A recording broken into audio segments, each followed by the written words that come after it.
jàmm ji info point net informer, éduquer et divertir dans la paix. yow mu bëgg a jot xibaar yu sell te woo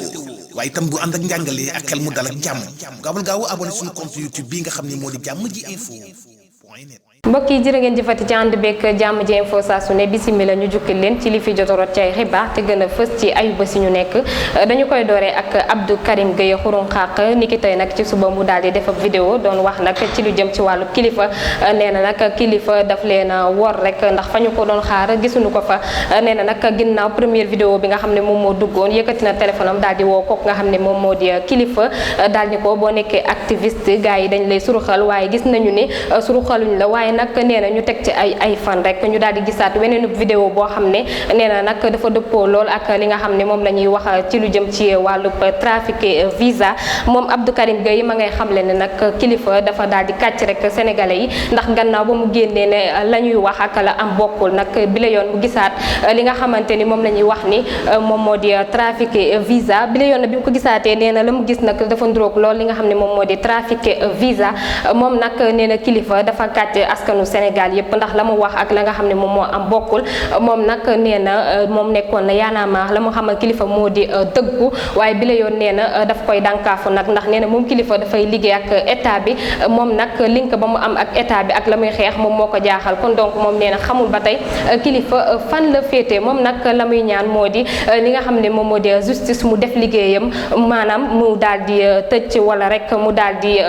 teg ay daan ki nga xam ne moom moo di kilifa ndax li nga xamante ni loolu la def trafiqué visa te nee na la ko ca gën a metti bokk na ci turu Sénégal bi nga xamante ni moom lay trafiqué ay visa ndax nee na loolee nag turu Sénégal rek lañ ko mën a signé kon donc moom nee na kilifa li nga xam ne moom la def daal moo di trafiqué visa àndu ci ak moom benn yoon te moom nee na képp ku fi taxaw di défendre ki nga xam ne moom moo di kilifa hypocrite la lay jàppee ba tey rek ñu daal di wëyal xibaar bi la yoon nag ñu daal di dem ci Asta mu di artiste chanteur ci réew Sénégal moom Asta nag gannaaw bi nag ba mu doon def bac daal di nay génn daal ni dafa am mention très bien moom nag gannaaw ba mu ko waxee nag ñu ci bëri daal di nag maam seeni daal dem ca l'école ba mu ko doon defee ñoom nag ba ñu fa demee la ñu fa fekk rek moom moo di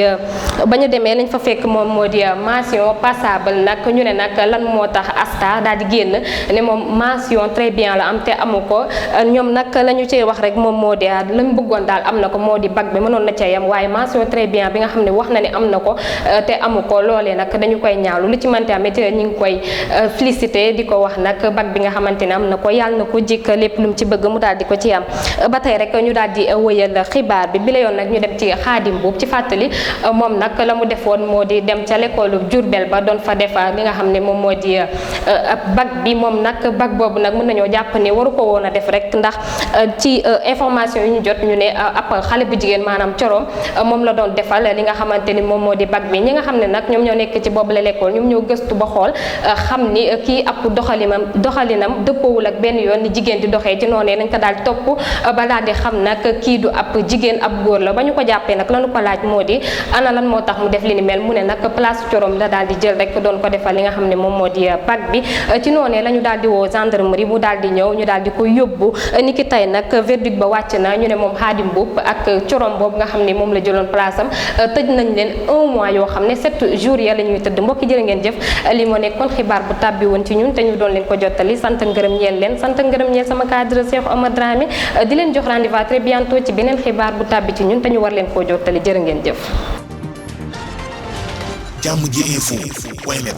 informer, éduquer et divertir dans la paix. yow mu bëgg a jot xibaar yu sell te woo waaye itam bu ànd ak njàngalee ak xel mu dal ak jàmm gaawal gaaw abonné suñu compte YouTube bii nga xam ne moo di jàmm ji info point net